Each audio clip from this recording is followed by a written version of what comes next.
እሺ ሰዎች የምንሰራው ስራ የሚመቻችሁ ከሆነና በምላሹ ደግሞ እናንተኛም በትንሹ ማገዝ ከፈለጋችሁ ቻናላችንን ሰብስክራይብ፣ ይህን ቪዲዮ ደግሞ ላይክ ያድርጉት።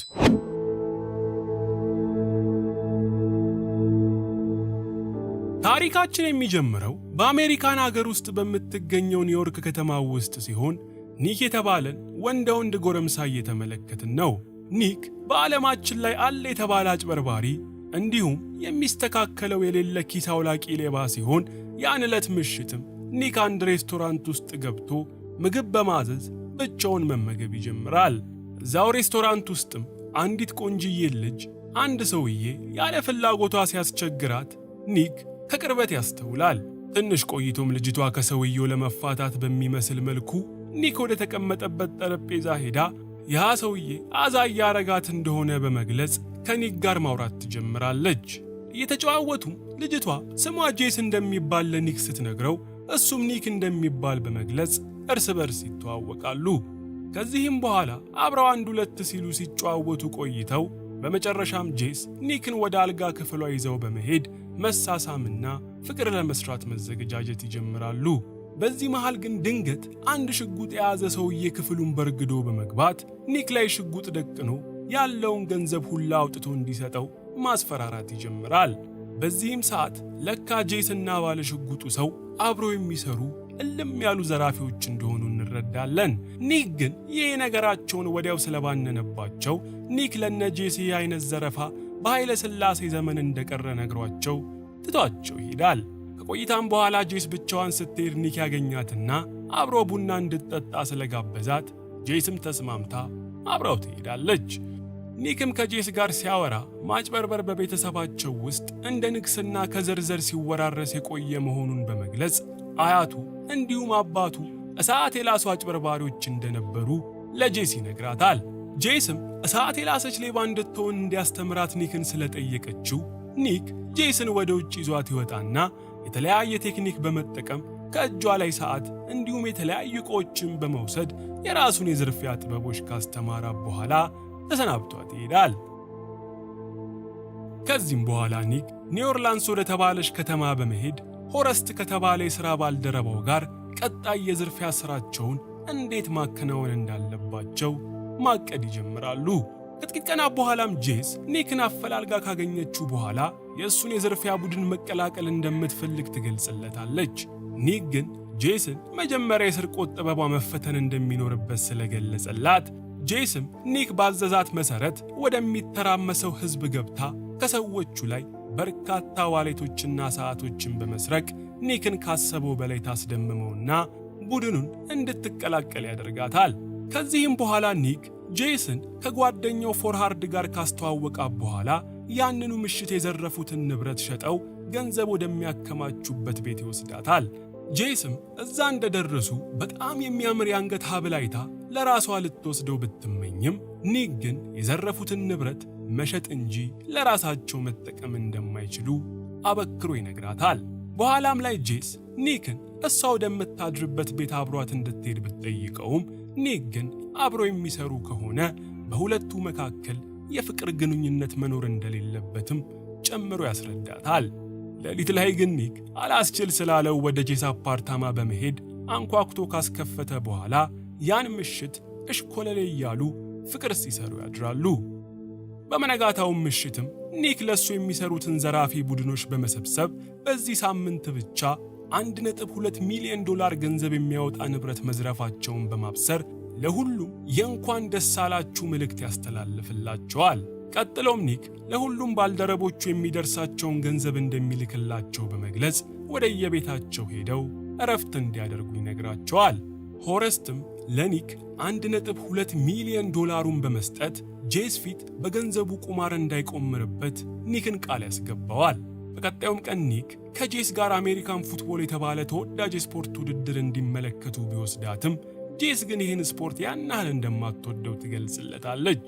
ኒክም ጄስ እንዳይደብራት በማሰብ በትንንሽ ገንዘቦች በማስያዝ ቁማር እንዲጫወቱ ይነግራታል። በዚህም መሠረት በመጀመሪያው ውርርዳቸው ከተመልካቾች ውስጥ አንዲት አጭር ቁምጣ ያደረገች ሴት ስታልፍ ስንት ሰው ዞሮ ያያታል የሚል ሲሆን ጄስም 9 ሰው ስትገምት ኒክ ደግሞ 3 ሰው ይላል። ድንገት ግን አጠገባቸው የነበረ ሉያን የተባለ ሰው ውርርዱን በመቀላቀል 5 ሰው ይመለከታታል ብሎ ግምቱን ያስቀምጣል። በዚህም መሰረት ልጅቷ ስታልፍ 7 ሰው ዞሮ መቀመጫዋን ስለተመለከተ ጄስ የጠራችው ቁጥር ተቀራራቢ በመሆኑ ውርርዱን ታሸንፋለች። ከዚህም በኋላ ውርርዱ በኒክና ሉያን መካከል ይቀጥልና ኒክ በተለያየ ውርርድ $100,000 ይበላል። ከሰዓታትም በኋላ የውርርዱ የገንዘብ መጠን ሲጨምር ቆይቶ ኒክ $100,000 የሚቆጠር ገንዘብ በቁማር ይበላል። ጄስም ነገሮችን ስታይ ምንም ስላልጣማት ከስታዲየሙ ወጥተው እንዲሄዱ ኒክን ብትለምነውም ኒክ ግን እልህ ይዞት ስለነበር ለሥራ ባልደረቦቹ የሚልከውን $1.2 ሚሊዮን ሊቆምርበት ይስማማል። በዚህም መሰረት ኒክና ሉያን ቁማሩን በካርታ ጨዋታ ቢያደርጉትም በጣም በሚያሳዝን ሁኔታ ኒክ $1.2 ሚሊዮን ተበልቶ ቁጭ ይላል። ኒክም በተፈጠረው ነገር ፍጹም በመደናገጥ ሉያንን ትቶ ከስቴዲየሙ መውጣት ሲጀምር ሉያን በማላገጥ መልክ ኒክን የሚያናድር ነገር ይናገረዋል። ንግግሩን የሰማው ኒክም ወደ ሉያን ዞሮ ለአንዴና ለመጨረሻ ጊዜ እንዲቆምሩ ጥያቄ ያቀርብለታል። በዚህም መሰረት ኒክ ሉያንን ስታዲየም ውስጥ ካሉት ኳስ ተጫዋቾች በሙሉ የፈለገውን ሰው እንዲመርጥና ያን የተመረጠውን ሰው አብሮ ያለችው ጄስ ገምታ ካወቀችው አሁን የበላውን ገንዘብ እጥፍ እንደሚበላ ለሉያን ይነግረዋል። ይህ ካልሆነ ደግሞ ኒክ ያኑን ላይ ገንዘብ መጠን ባለዳ እንደሚሆን ለሉያን ያስረዳዋል። ሉያንም የሚመርጠውን ሰው ጄስ በምንም ሁኔታ ልታውቀው እንደማትችል ስለተረዳ ውርርዱን በደስታ ይቀበላል። በዚህም መሰረት ሉያን ስቴዲየም ውስጥ ካሉት አንድ ተጫዋቾች በመምረጥ የመረጠው ሰው የለበሰውን የማሊያ ቁጥር እንድትነግረው ጄስን ይጠይቃታል። ጄስም ግራ በመጋባት ወደ ኒክ ብትመለከትም ኒክ ግን ጄስን በደንብ ተመልክታ አንድ ሰው እንድትመርጥ ይነግራታል። ጄስም እንደተባለችው ወደ ስቴዲየሙ በደንብ ስትመለከት የኒክ የሥራ ባልደረባ የሆነው ፎርዋርድን 55 ቁጥር ማሊያ ለብሶ ትመለከተዋለች። ጄስም ፎርዋርድን ስታይ ሁሉም ነገር የታቀደበት እንደሆነ ስለገባት ሉያን የመረጠው ቁጥር 55 እንደሆነ ትነግረዋለች። በዚህም ጊዜ ሉያን ከመጠን በላይ በመደነቅ የመረጠው ሰው 55 ቁጥር የለበሰውን እንደሆነ በመግለጽ ለነኒክ ወደኛ ቢመነዘር የአባይ ግድብን ሊያስጨርስ የሚችል ገንዘብ ሰጥቷቸው ይሄዳሉ። ኒክና ጄስም ገንዘቡን ይዘው መኪናው ውስጥ ከገቡ በኋላ ኒክ ሉያንን እንዴት እንዳጭበረበረው ሲያስረዳት ኒክ ሉያንን የለየለት ቆማሪ እንደሆነ ከመጀመሪያውም ጀምሮ እንደሚያውቅና በዚህም ምክንያት አንድ ቀን ሙሉ ሉያንን በሚንቀሳቀስበት ቦታዎች ሆን ብሎ 55 ቁጥርን በተደጋጋሚ እንዲያይ ሲያደርግ እንደነበር ይገልጽላታል።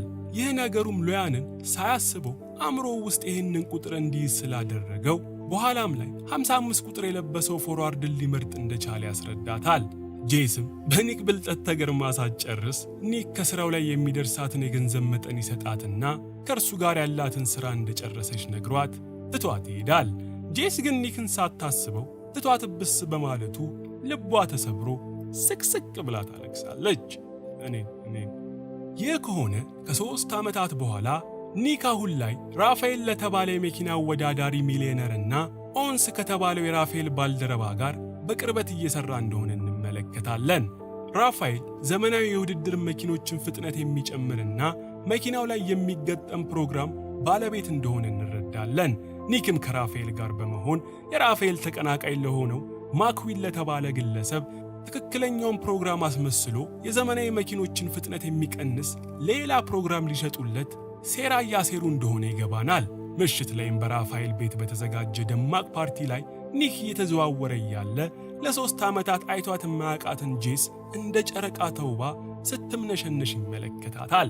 ነገር ግን ፍጹም ባልጠበቀው ሁኔታ ጄስ ራፋኤልን ከንፈሩን ስትስመው አይቶ በነገሩ ግራ ይጋባል።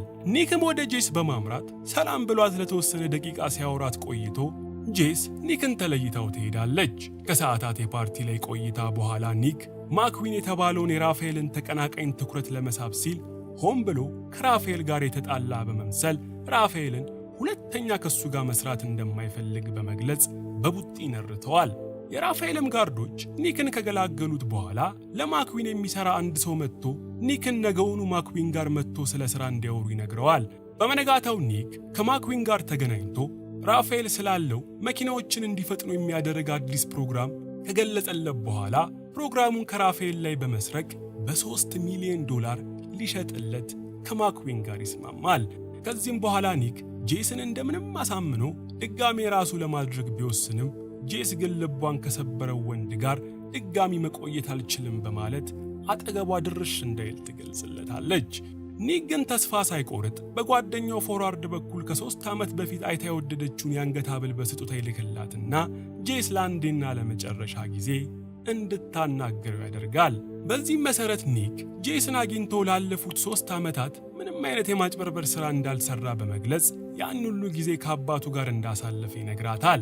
አሁን ላይም የሚፈልገው ነገር ቢኖር ቀሪ ዘመኑን ከእሷ ጋር ለማሳለፍ ብቻ እንደሆነ ልብ በሚያቀልጥ ጅንጀና ሊያሰምጣት ቢሞክርም ጄስ ግን ከልቧ ልታምነው ስላልቻለች ትታው ትሄዳለች። ነገር ግን ኒክ ማታ ወደሚያድርበት ሆቴል ሲመለስ ጄስን በሩ ላይ ተቀምጣ ስላገኛት ለ3 ዓመት ተቋርጦ የነበረው የፍቅር ግንኙነታቸው እንደ አዲስ ያድሱታል። ጠዋትም ላይ ኒክ ዛሬ ማታ ከተማዋን ለቆ ሩቅ ቦታ ስለሚሄድ አብረው እንድትሄድ ለጄስ እየነገራት እያለ ድንገት በሩ ይንኳኳና ሄዶ ሲከፍተው የራፋኤል ባልደረባ የሆነው ኦውንስ ኒክን አልፎት ወደ ውስጥ ይገባል። ኦውንስም ወደ ውስጥ ገብቶ ለኒክ አንድ በካርቶን የታሸገ ዕቃ ካስቀመጠለት በኋላ ጄስን ሳያያት ክፍሉን ለቆ ይወጣል። ከዚህም በኋላ ኒክ መኪኖችን እንዲፈጥን የሚያደርገውን ፕሮግራም እንዴት እንዳገኘው ሳይታወቅ ለራፋኤል ተቀናቃኞች በሙሉ በ3 ሚሊዮን ዶላር በመቸብቸብ ወደ 27 ሚሊዮን ዶላር ገንዘብ ይሰበስብና በአንዴ ሚሊዮነር ሆኖ ቁጭ ይላል። ማታም ላይ ኒክ ጄስን ለረጅም ሰዓታት ሲጠብቃ ቆይቶ በመጨረሻም ጄስ ኒክ ጋር ትመጣለች። ራፋኤልም ኒክ የሱን ትክክለኛ ፕሮግራም ለተቀናቃኞቹ ሁሉ እንደሸጠበት ስለሰማ ቦዲጋርዱን ልኮ ኒክን በመኪና በማስገጨት ኒክና ጄስን ከማምለጣቸው በፊት በቁጥጥር ስር ያውላቸዋል። ሌሊት ላይ ኒክና ጄስ ተይዘው ራፋኤልና ኦውንስ ጋር ከቀረቡ በኋላ ራፋኤል ኒክ ትክክለኛውን ፕሮግራም ከየት ሊያመጣው እንደቻለ እንዲነግረው ጄስን ማሰቃየት ይጀምራል። ኒክ ግን ጄስ ከደሙ ንጹህ እንደሆነችና የማጭበርበር ላይ እጇ እንደሌለ ለራፋኤል ይነግረዋል። ራፋኤል ግን ኒክ ዋናውን ፕሮግራም እንዴት ሊያገኝ እንደቻለ ካልነገረው ጄስን እንደሚደፋት መዛት ስለጀመረ ኒክ ፕሮግራሙን እንዴት እንዳገኘው ሊነግረው ሲል ኦውንስ ተኩሶ ኒክን ደረቱ ላይ ይመታዋል። በዚህም የደነገጠው ራፋኤልም እደፋችኋለሁ እያለ ሲዝት የነበረው የውሸቱን እንደሆነ ለኦውንስ በመግለጽ በተፈጠረው ነገር ተደናግጦ ከአካባቢው ይሸሻል። ራፋኤልም ከሄደ በኋላ ጄስ ኒክ የሚሞት መስሏት አጠገቡ ተደፍታ ማልቀስ ስትጀምር ኦውንስ ወደ ኒክ ቀርቦ ለሞት የማያደርስ ቦታ እንደመታው በመግለጽ ለኒክ የመጀመሪያ ደረጃ እርዳታ አድርጎ እንዲያገግም ያደርገዋል። በዚህም ሰዓት ኦውንስ የኒክ ትክክለኛ አባት እንደሆነና ፕሮግራሙን ከራፋኤል ላይ ሰርቆ ለኒክ የሰጠው ኦውንስ እንደሆነ እንዲሁም እስካሁን ደቂቃዋ ድረስ ራፋኤልን ለማጭበርበር አብረው ሲሰሩ እንደነበር እንረዳለን። ጄስም ይሄን ነገር ሰምታ ከአእምሮዋ በላይ ሆኖባት እየተደነቀች እያለ የኒክ አባት ኦውንስ ኒክና ጄስን በመኪና ይዘው ሆስፒታል በር ላይ ካደረሷቸው በኋላ ኦውንስ በሻንጣ ያለውን ገንዘብ ይዞ ከአካባቢው ይሰወራል። በመጨረሻም ጄስም ኒክን እንዳቀፈችው ወደ ሆስፒታል ይዛው ስትገባ እያየን ታሪካችን ያልቃል።